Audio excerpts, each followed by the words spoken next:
Sa datos ng Tarlac City Public Order and Safety Office, hindi bababa sa 15 ang kanilang nahuhuling kolorum na tricycle. Ang mga ito, paglabag sa Ordinance No. 01411 ng lungsod, bukod sa wala na silang prangkisa, hindi pa ito ligtas para sa mga pasahero. Sadyang ginagamit po itong mga pribadong tricycle na pampasada, which is bawal na bawal ayon sa ating mga ordinansa po.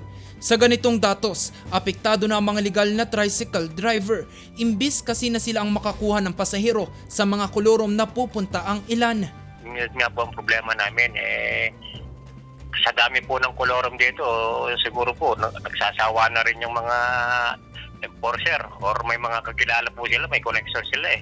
Ang mga mahuhuli magmumulta ng 500 piso sa unang paglabag, 1,000 piso naman sa pangalawa, at pag nahuli sa ikatlong pagkakataon, 5,000 ang kanilang babayaran at mai-impound na ang kanilang tricycle.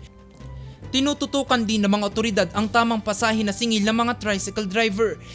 Sa ilalim kasi ng Ordinance No. 01412 ng lungsod, 15 piso ang pamasahe sa unang kilometro at karagdagang 5 piso sa bawat karagdagang kilometro.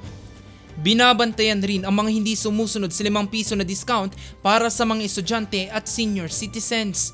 Malakas maningil mga yun. Tapos hindi man talagang naglipa na po yung mga kolorum dito sa Tarlac. Hindi po ata nila makontrol na. Nakahuli na po kami ng 5. Kasi medyo challenging po kasi kapag overcharging ang pinag-uusapan. We have to prove or we have to confirm na yun ang siningil niyang pamasahe compared to yun yung binigay na kusang loob ng isang pasahero. Kanilang paalala, dilaw at berdeng mga tricycle lamang ang legal sa lungsod.